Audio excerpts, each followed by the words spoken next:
Le Burkina Faso, pays des hommes intègres, est un pays d'Afrique de l'Ouest, entouré du Mali, du Niger, du Bénin, du Togo, du Ghana, ainsi que de la Côte d'Ivoire. Riche de 15 millions d'habitants, le Burkina Faso est l'un des pays les plus pauvres de la planète. Plus de 46% de sa population vit en dessous du seuil de pauvreté. L'enseignement y est obligatoire de 6 à 16 ans.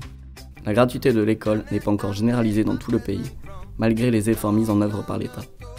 Tous deux instituteurs, nous avons rencontré l'APB en début d'année scolaire 2008-2009, qui nous a présenté son projet éducatif dans les provinces du BAM au Burkina Faso.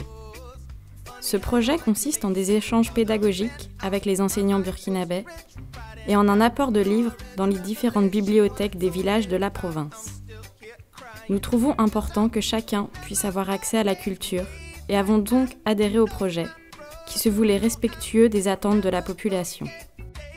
Nous avons pris contact avec Hippolyte Tanquano, notre contact au Burkina, afin qu'il nous transmette les demandes matérielles des bibliothèques. Après quelques mois où nous avons monté le projet et recherché des informations sur le Burkina et ses coutumes, nous décollons enfin. Un carnet de bord quotidien nous a permis de noter chaque détail et impression. Il nous permettait également de prendre du recul sur certaines situations. Avec les Burkinabés, nous avons eu des rencontres intéressantes et constructives, notamment avec les enseignants, heureux d'échanger sur leurs pratiques et d'entendre les nôtres. L'administration et les chefs de village ont eux aussi apprécié notre action.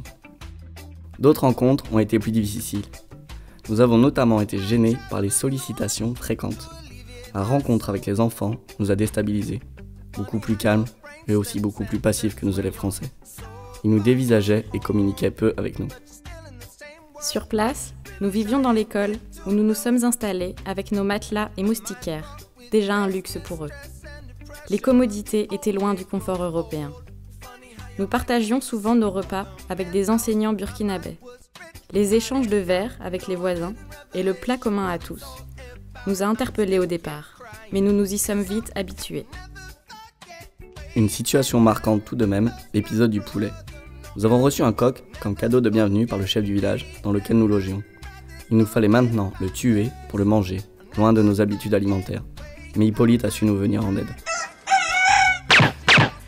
Je pense que dans ce type de projet, il faut s'être renseigné sur le pays et ses traditions afin de s'y préparer. Pour nous, la langue a été un obstacle, malgré quelques rudiments de morée appris sur place et le français parlé par certaines personnes. Les bibliothèques nous ont tout accueillis avec joie. Nous avons parfois été surpris par l'état de celle-ci ou le désordre ambiant, la poussière et les locaux pas toujours en bon état ne sont pas des conditions favorables au bon entretien des livres.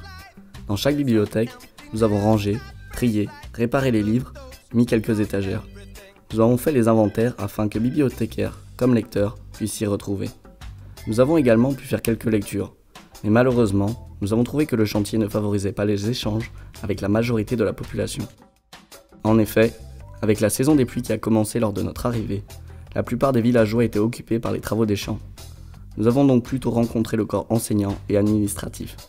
Les bibliothèques sont plus fréquentées lors de la période scolaire. Ce projet nous a beaucoup marqué et changé.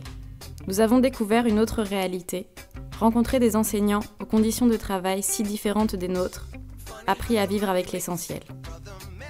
Nous pensons avoir atteint la plupart de nos objectifs, mais regrettons que notre échange avec la population se soit essentiellement passé avec les enseignants. Il était intéressant d'adhérer à une petite association afin d'être partie prenante de la construction du projet dès le début pour s'y impliquer pleinement, d'en comprendre les véritables enjeux, les difficultés. Nous souhaitons par la suite intégrer une plus grande association orientée vers l'enseignement et l'alphabétisation.